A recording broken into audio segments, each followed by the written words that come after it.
ओम नमः शिवाय। बहुत बार मैंने सोचा कि बोलूं और फिर मैं चुप हो जाता था। बहुत बार सोचा कि कुछ बोलूं फिर मैं चुप हो जाता हूँ। आज तो सोचा कि नहीं, बोलना ही पड़ेगा लगता है। मुझे ये पता नहीं चल रहा है कि अगर हमें त्याग बलिदान इस सब की बात करनी है तो फिर हम स्वर्ण क्रिया के ग्रुप में ही क्यों है। एकदम से क्लियर मेरी बात सुनिएगा, अगर हमें त्याग और बलिदान करना है तो फिर ये सुवर्ण क्रिया में हम पड़े ही क्यों है। ये मैं ये नहीं बोल रहा हूँ कि हम इस ग्रुप में क्यों है। मोह माया में नहीं पड़ना है तो फिर हम इस दुनिया इस ग्रुप में या किमियागिरी में क्यों है। दूसरी बात, अरे किसी को बुरा लगे कड़वा लगे तो लगे, कोई फर्क नहीं गिरता है। दूसरी बात, ये पारा यहाँ का नहीं, ये पारा वहाँ का नहीं, ये यहाँ की चीज नहीं वहाँ की चीज नहीं। अरे जो बनाने वाला है उसने सीधा बोला है कि वो बहानेबाजी ना करे। जो जानता है ना वो अपनी जो जो जो जहाँ पे बैठा है वहां के सिर्फ और सिर्फ ज्यादा से ज्यादा 3 किलोमीटर की रेंज से वो चीज लेके जहां पे खड़ा है वहां पे बना के चला जाता है। तीसरी बात, ये क्या लगा रखा है, आत्मा सिद्ध होनी चाहिए, गुरु कृपा होनी चाहिए।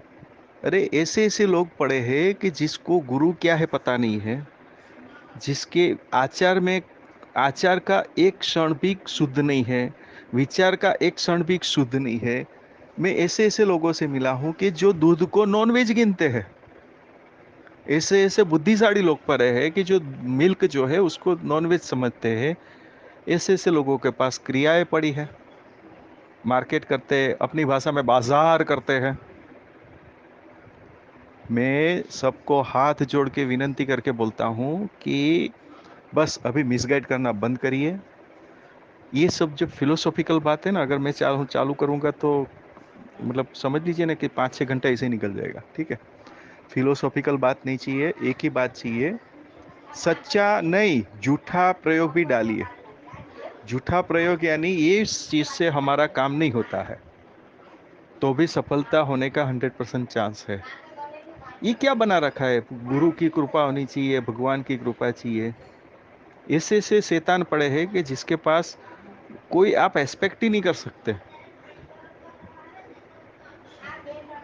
ठीक है, तो ज्यादा मैं बोलूंगा नहीं, ज्यादा एक्साइट हो मैं नहीं होगा, पर कहने का तात्पर्य क्या है कि हम क्यों कर रहे हैं फिलोसॉफी, मुझे ये नहीं पता चल रहा है। चौथी बात कि ये जो बीमारी लग गई है ना हम लोगों को, ये जो आगे मैंने बताई ना, वो सब बीमारी जो लगी है उसमें से और एक बीमारी ये भी है। और वो बीमारी ऐसी है कि प्रयोग यानी जो भी प्रयोग हम करते हैं ना वो सब हमने उसको कीचड़ बना दिया है। जैसे कि आयुर्वेदिक के अंदर पारा डाल दिया, पारा के अंदर आयुर्वेदिक डाल दिया, सबको खिचड़ा करके खिचड़ी करके कीचड़ करके प्रयोग का इधर का उधर कर दिया है। और कुछ नहीं है। आप ध्यान से देखो, हालांकि मैंने कई जगह पे बताया है, मैं अपना मार्केटिंग नहीं कर रहा हूं, पर हर एक चीज का अलग अलग पारा बनता है। साधु लोग जो बनाते थे वो अलग अलग पारा बनाते थे। जैसे आध्यात्मिक करना है उसका पारा अलग, मगज को कंट्रोल करना है उसका पारा अलग है, हृदय को मजबूत करना है उसका पारा अलग है। वही बात को उठा के स्वर्ण में डाल दिया। तो ये सब जो ये चौथी बीमारी की बात कर रहा हूँ, जो पारा और यही प्रयोग जैसे हमें कोई सही ने हमने हमारे आंख के सामने देखा हो, उस तरह से वही प्रयोग को हम सच मान के उसके ऊपर प्रैक्टिस करने लगते हैं। तो ये सब जो बीमारियां मैंने बताई है ना, उससे बाहर निकलना बहुत जरूरी है। और मैं फिर भी, कभी मैं हाथ जोड़ के तो बात नहीं करता हूँ, पर फिर भी चलो हाथ जोड़ लेते, हाथ जोड़ के बताता हूँ कि ये जो मैंने बीमारियां बताई ना, ये सब बीमारियों को बंद किया जाए। ठीक है, ये सब जो बीमारी है ना उससे हम जो है ना, हमारा समय शरीर और पैसे की बर्बादी हो रही है। हम यानी मैं मेरी बात नहीं कर रहा हूँ, ओवरऑल बात कर रहा हूँ, ठीक है। तो ध्यान रखें और ये सब बीमारियों से बचे।